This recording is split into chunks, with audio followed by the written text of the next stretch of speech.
হিংসা করে কারো কোনো ক্ষতি হতে আমি দেখি না, বরং যে হিংসা করেছে তার ক্ষতি হয়েছে। অহংকার করে কাউকে আসলে ছোট করা যায় নাই, অহংকার করে আমরা নিজেরাই ছোট হয়ে জাহান্নামের দিকে এগিয়ে যাচ্ছি।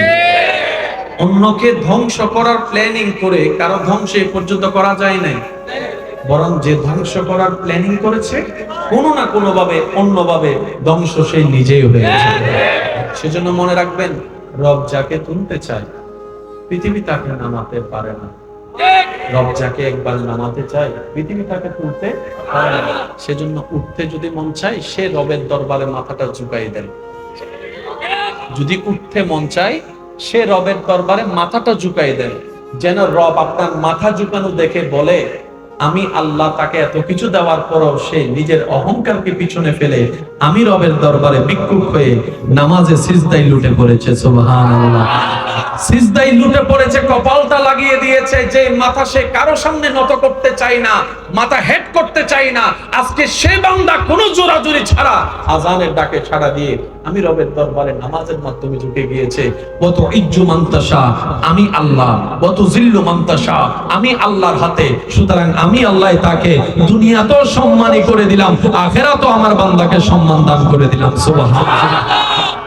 সেজন্য মনে রাখবেন, দুনিয়ার সামনে ঝুঁকলে সম্মান কমে, দুনিয়ার সামনে ঝুঁকলে সম্মান কমে, রবের সামনে যত ঝুঁকবেন সম্মান বাড়বে। যাদের সম্মান বেশি দরকার তারা একটু ঝুঁকাটা বাড়ায় দেন, 5 ওয়াক্তের পাশাপাশি তাহাজ্জুদ দিয়েও ঝুঁকা বাড়ায় দেন। সুবহানাল্লাহ বলেন। খাবে কে? যার পেটে ক্ষুধা। দৌড়াবে কে? যার পেটে। আপনার যদি সম্মান দরকার হয় সম্মান দাতার সাথে সম্পর্ক করুন, আপনার যদি রিজিক দরকার হয় রিজিক দাতার সাথে সম্পর্ক করুন। উনি এমন ভাবে রিজিক দিবেন, ইউনূস নবী মাছের পেটে ছিল সেখানেও রব্বুল আলামিন রিজিকের ব্যবস্থা করে দিয়েছেন। আর যার কাছে 2টা দোকান আছে তার পা মাটিতে পড়েনি, সে আর গরিব বন্ধু চিনে, পাশে বসতে দেয়। আইফোন একটা কিনতে পারলে তো হইছে। কথা বলে কম, কাটা আপেল দেখায় বেশি। যুবকরা আওয়াজ দেন না, ঠিক কিনা? মানুষের একটা শো অফ করার একটা কিউরিওসিটি ভিতরে কাজ করে কম বেশি সবার, ঠিক না? আমি আপনাদেরকে কষ্ট দিচ্ছি না তো ভাই? না, 2টা দোকানের মালিক হলে অহংকার চরম পর্যায়ে চলে যায়। আর 3-4টা যদি ফ্রাডু গাড়ি থাকে, ল্যান্ড ক্রুজার থাকে, ওরে বাপ রে খাইছে। আর এখানে কথা চলছে আলামিনের রব, কুল কায়নাতের খালিক, মালিকের কথা। এবার বান্দা যখন শুনছে আমাদের স্রষ্টা তিনি এমন জিনিস, পুরা সৃষ্টির সৃষ্টিকর্তা মালিক, বান্দার মনে মনে একটা ভয় ঢুকে গেছে, ওনার সামনে কেমনে যাব, ওনারা কেমনে বলবো, কিন্তু নিশ্চয় অনেক বড় অহংকারী হবে। রব বলে যে না, 2 নম্বর আয়াত, আর রহমান আর রহিম। বান্দা, আমি রাগী নই, আমি অহংকারী নই, আমি আর রহমান আর রহিম, পরম করুণাময়, অসীম দয়ালু। সোজা অঙ্কটা বুঝে লই আমরা, তর্ক অনেক হয়েছে। ঝগড়া করে কার ভাগ্যে কি লাভ হয়েছে দেখেন। আমি তো লস ছাড়া কিছু দেখিনি, আপনারা লাভ দেখলে দেখেন। ঝগড়া করে লাভ কি হয়েছে জানেন? এক ভাই আর এক ভাইয়ের চেহারা দেখেন, এর দূর লাভ হয়েছে। ঝগড়া করে লাভ কি হয়েছে জানেন? বড় ভাইয়ের ছেলের বিয়েতে ছোট ভাই যাচ্ছে না, এই লাভের দূরেই হয়েছে। ঝগড়া করে লাভ কি হয়েছে জানেন? ওই ছোট্টবেলা থেকে যেই মাঠে খেলা খেয়ে সব ভাই বোনের একসাথে বড় হয়েছে, ওই মাঠটা বাক হয়ে দেওয়াল উঠে গেছে। লাভের লাভ কারো কিছু হয় না। কেন হয় নাই? ঝগড়া আসে কি রবের পক্ষ থেকে না শয়তানের পক্ষ থেকে? আর শয়তানের পক্ষ থেকে আসা জিনিসের লাভ বলতে কোনো শব্দ লস আর লস। রাগ আসে কোথা থেকে? আল্লাহ থেকে না শয়তান থেকে? এবার বলেন, কম বেশি সবার মেজাজ আছে না নাই? এই উল্টা ফুলটা বলিস না, আমার কিন্তু মেজাজ ধরে যাবে। আপনার মেজাজ ধরলে লাভ কি, লস কি? লাভ নাই, লস আছে। কি লস? প্রেসার,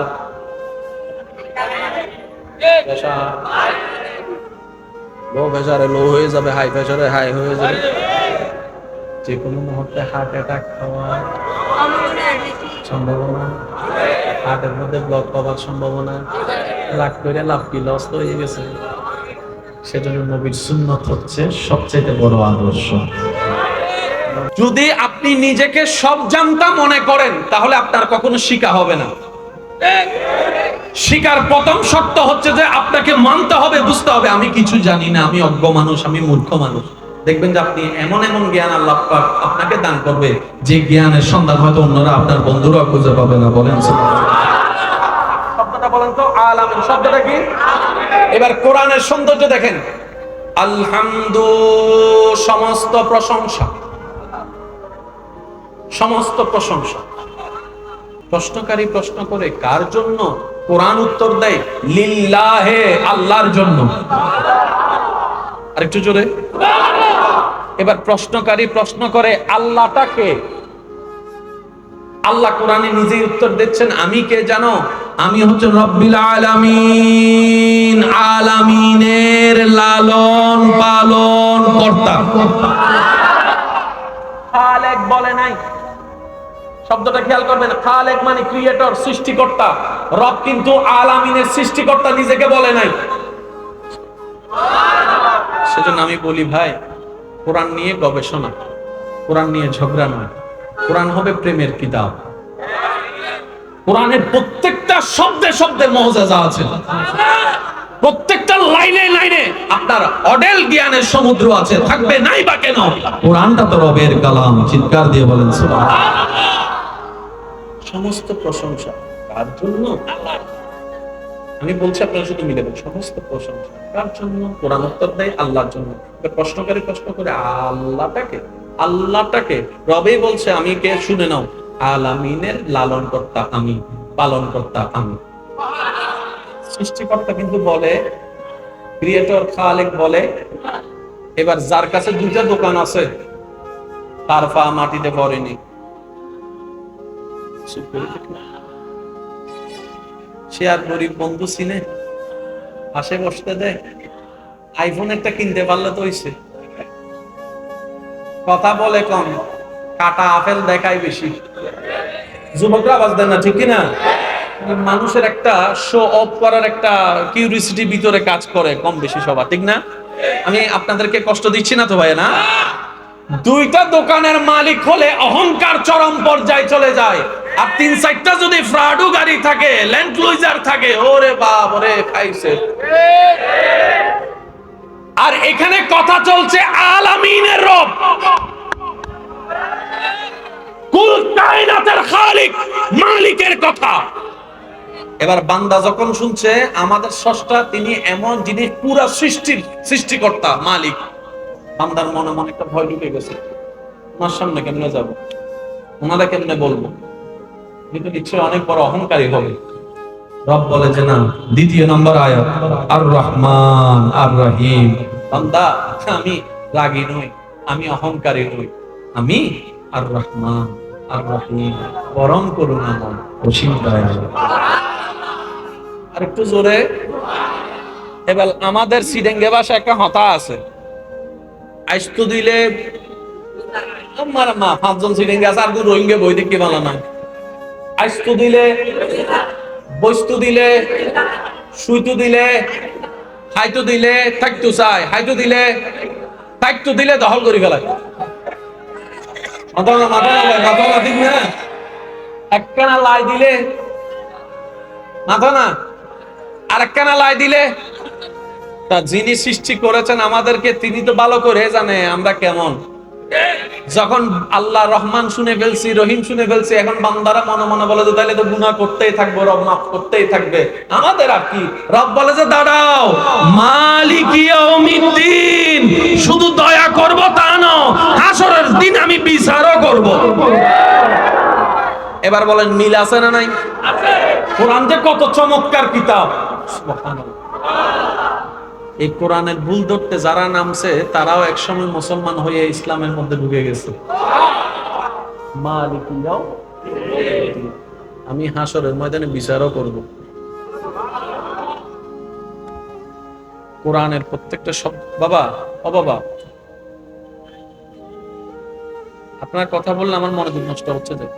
আর না বুড়ো বাচ্চার আওয়াজ সিনসিও নয় তো, ডাইরেক্ট সালামাত ঠিক না বেটি কোন ছোট বাচ্চার আওয়াজগুলো একদম জোরে কানে লাগে একবার দরুদ শরীফ পড়েন আল্লাহুম্মা সাল্লি আলা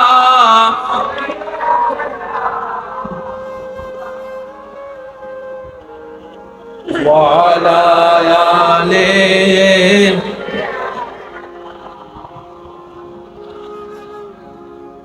উচ্চ আওয়াজ একবার বলেন মারহাবা জান্নাতে যাওয়ার ইচ্ছা আছে সবার হাতটা তুলে দেখান না ভাই আছে আছে আছে আছে আছে নারায়ে তাকবীর নারায়ে তাকবীর নারায়ে তাকবীর নারায়ে রিসালাত উচ্চ আওয়াজ একবার বলেন মারহাবা এবার সোজা অঙ্কটা বুঝে লই আমরা তর্ক অনেক হইছে ঝগড়া করে কার ভাগ্যে কি লাভ হয়েছে দেখেন আমি তো লস ছাড়া কিছু দেখিনি আপনারা লাভ দেখলে দেখেন ঝগড়া করে লাভ কি কিছু জানেন এক ভাই আর এক ভাইয়ের চেহারা দেখেন এর দুই লাভ হয়েছে ঝগড়া করে লাভ কি হয়েছে জানেন বড় ভাইয়ের ছেলের বিয়েতে ছোট ভাই যাচ্ছে না এই লাভের দুই হয়েছে ঝগড়া করে লাভ কি হয়েছে জানেন ওই ছোট্টবেলা থেকে যেই মাঠে খেলা খেয়ে সব ভাই বোনের একসাথে বড় হয়েছে ওই মাঠটা বাক হয়ে দেওয়াল উঠে গেছে লাভের লাভ কারো কিছু হয় না কেন হয় নাই ঝগড়া আসে কি রবের পক্ষ থেকে না শয়তানের পক্ষ থেকে আর শয়তানের পক্ষ থেকে আসা জিনিসের লাভ বলতে কোনো শব্দ লস আর লস রাগ আসে কোথা থেকে আল্লাহ থেকে না শয়তান থেকে এবার বলেন কম বেশি সবার মেজাজ আছে না নাই এই উল্টা ফুলটা বলিস না আমার কিন্তু মেজাজ ধরে যাবে আপনার মেজাজ ধরলে লাভ কি লস কি লাভ নাই লস আছে কি লস প্রেসার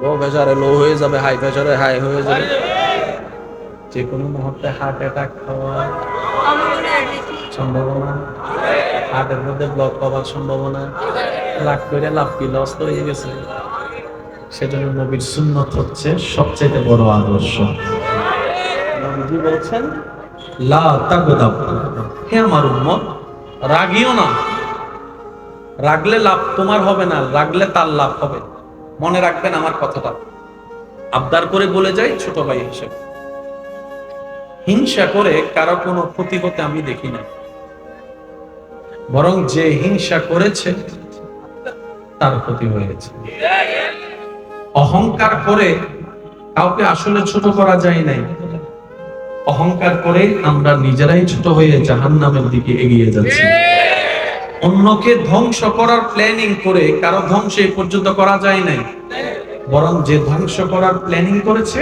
কোনো না কোনো ভাবে অন্যভাবে ধ্বংস সেই নিজেই হয়েছে সেজন্য মনে রাখবেন রব যাকে তুলতে চায় পৃথিবী তাকে নামাতে পারে না রব যাকে একবার নামাতে চায় পৃথিবী তাকে তুলতে পারে না সেজন্য উঠতে যদি মন চায় সে রবের দরবারে মাথাটা ঝুঁকাই দেন যদি উঠতে মন চায় সে রবের দরবারে মাথাটা ঝুঁকাই দেন যেন রব আপনার মাথা ঝুঁকানো দেখে বলে আমি আল্লাহ তাকে এত কিছু দেওয়ার পরও সে নিজের অহংকারকে পিছনে ফেলে আমি রবের দরবারে ভিক্ষুক হয়ে নামাজে সিজদায় লুটে পড়েছে সুবহানাল্লাহ সিজদায় লুটে পড়েছে কপালটা লাগিয়ে দিয়েছে যে মাথা সে কারো সামনে নত করতে চায় না মাথা হেড করতে চায় না আজকে সে বান্দা কোনো জোরাজুরি ছাড়া আজানের ডাকে সাড়া দিয়ে আমি রবের দরবারে নামাজের মাধ্যমে ঝুঁকে গিয়েছে কত ইজ্জু মান্তাসা আমি আল্লাহ কত জিল্লু মান্তাসা আমি আল্লাহর হাতে সুতরাং আমি আল্লাহ তাকে দুনিয়াতেও সম্মানী করে দিলাম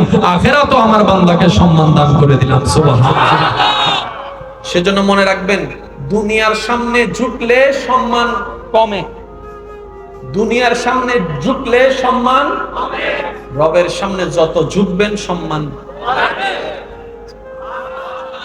যাদের সম্মান বেশি দরকার তারা একটু ঝুঁকাটা বাড়ায় দেন 5 ওয়াক্তের পাশাপাশি তাহাজ্জুদ দিয়েও ঝুঁকা বাড়ায় দেন সুবহানাল্লাহ বলেন খাবে কে যার পেটে ক্ষুধা দৌড়াবে কে যার পেটে আপনার যদি সম্মান দরকার হয় সম্মান দাতার সাথে সম্পর্ক করুন আপনার যদি রিজিক দরকার হয় রিজিক দাতার সাথে সম্পর্ক করুন উনি এমন ভাবে রিজিক দিবেন ইউনূস নবী মাছের পেটে ছিল সেখানেও রব্বুল আলামিন রিজিকের ব্যবস্থা করে দিয়েছেন আওয়াজ দিয়ে বলুন আল্লাহ চাইলে পারে কি পারে না আর একটু জোরে বলেন পারে কি পারে না আল্লাহ পাক আমাদের সবাইকে নেওয়ার তৌফিক দান করুন